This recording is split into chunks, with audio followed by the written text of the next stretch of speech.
to walk around the city of Nairobi and you meet a lion, please be careful because they are wild. We try to keep them inside. Secondly, let me also welcome you to Nairobi, to Kenya, and to give you some information that scientists, and I am one of them, have proven that the earliest remains of man are in Kenya. And therefore, for those of you who know the history of humankind, this is where humanity began. And so while you are here and you feel at home, it is because you truly are at home. So, and I want to give you my commitment that as the people of Kenya, we are having a national conversation as to whether we should have any visa for anybody coming home. So next time, next time you come to Nairobi, you might not need a visa.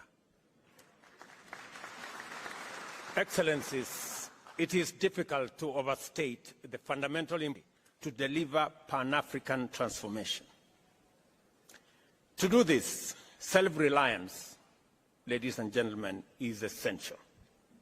And a fit-for-purpose institutional architecture is indispensable at the AU. At the moment, over 60% of our program's budget is financed by partners.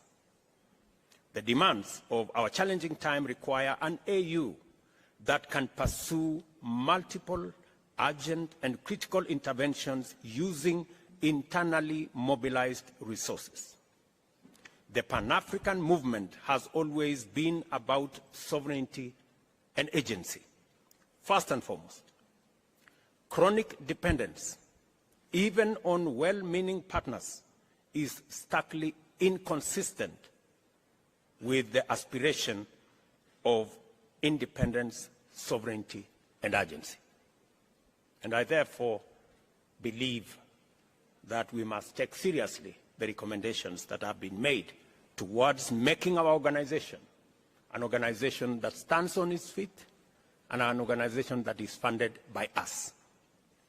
This is why we must make progress in exploring, developing, and implementing solutions like the Kigali Decision, AU Decision 605 of 2016.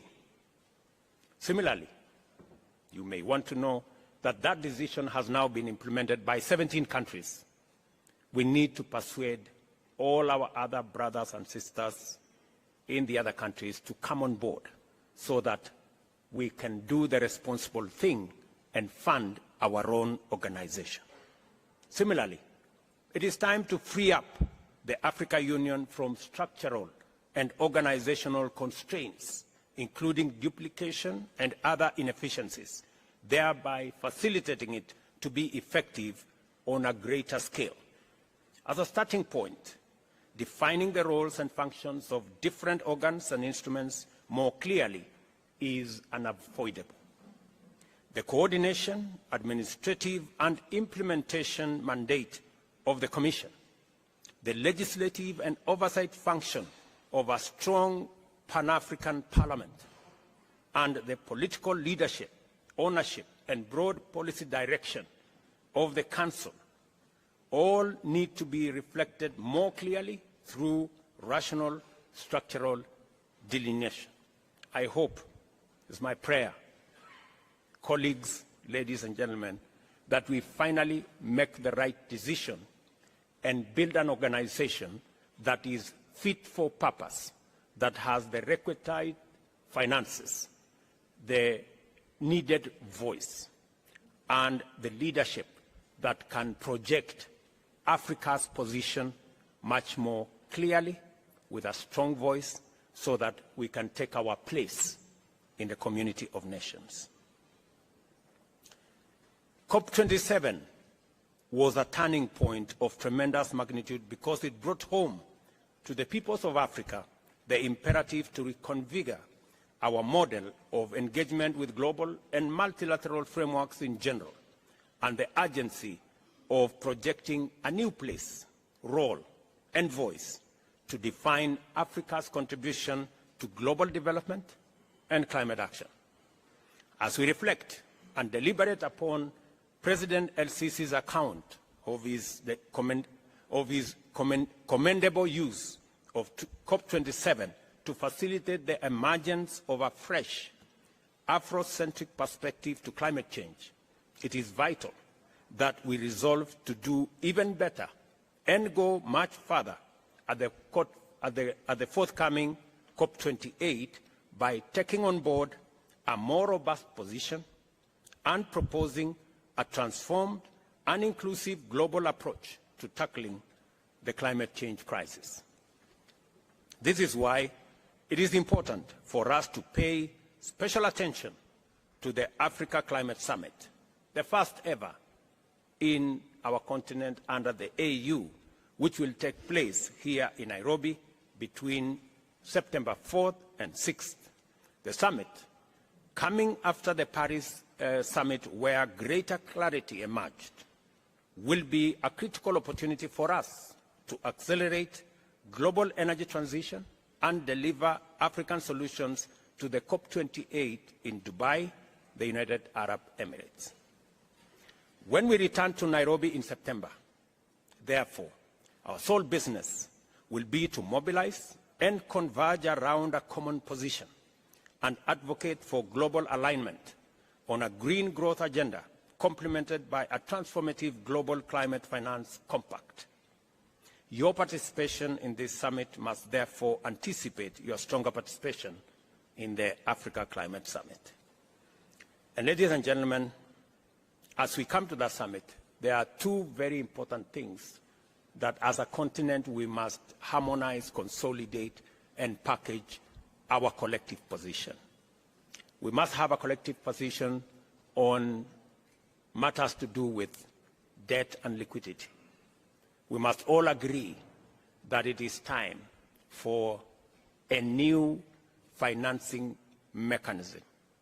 The reform of the multilateral development banks is no longer about if, it is when that is going to happen, so that we can eliminate the current structure that is unfair to the majority of the people in Global South and especially in our African continent. None other than the UN Secretary General himself has said that our continent pay anywhere up to 8 times more than our brothers and sisters elsewhere do. It is only fair that we have a financing mechanism that treats everybody equally.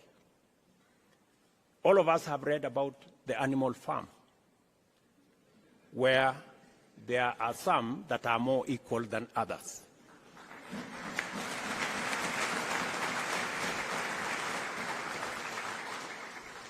Our position is that we don't live in the animal farm, that we treat each other, and all of us are treated by a financial system equally.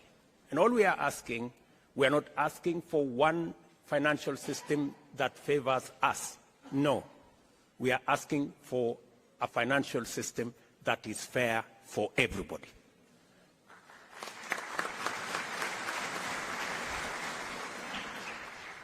Part of the challenges we have of liquidity, part of the challenges we have in debt distress is actually caused by an unfair financial architecture that makes us pay interest more than others. Today, we have a debt stock of $640 billion as Africans, paying close to $70 billion every year. If we had a fair financial architecture that treats everybody fairly and that does not profile Africa as risky, we would be paying less than half what we are paying today in debt repayments. So we are simply asking that we have a conversation, a candid conversation, on having a fairer financial system, and that is why the reform of the multilateral development banks is an urgent necessity. And secondly, that we were left behind in the fossil fuel energy industrial development. God, in his own wisdom, has put Africa at the center. We have climate change as an existential crisis to humanity. But also, we have green energy, which we have renewable energy, which we have in plenty, as a development imperative to be able to go into the future. That puts us at the center of the solution of the crisis of climate change. And that is a conversation we want to come and have in Nairobi, because Africa, apart from having the greatest stock of renewable energy, we have other assets, minerals, that we have the largest reserves globally that can be used for green energy development.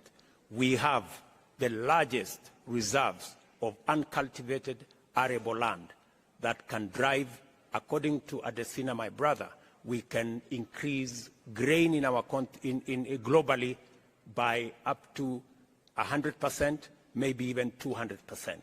We have the youngest population, the youngest global workforce in our continent. Ladies and gentlemen, we have what it takes to provide a solution for both decarbonization, taking the world into green industrialization, and also ensuring that we decarbonize everywhere globally. So those are the two things that we must focus our attention and be able to position our continent appropriately. And that's why I said earlier, we need a fit-for-purpose organization, and we need to fund the organization ourselves. You all know it is said, he who pays the piper calls the tune.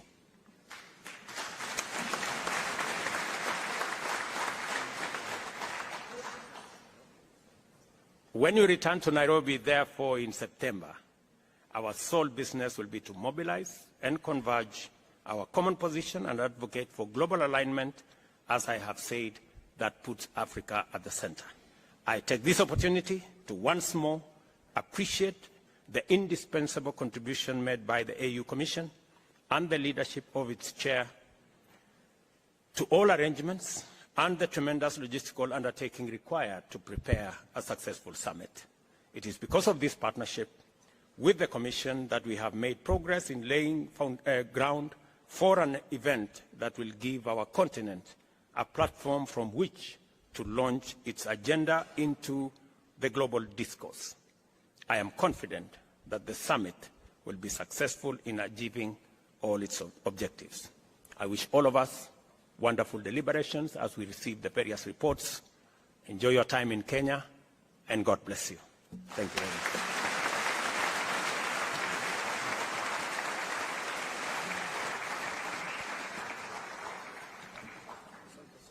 Thank you very much, Your Excellency, Mr. President, for your statement. And now it's my distinct honor and pleasure to invite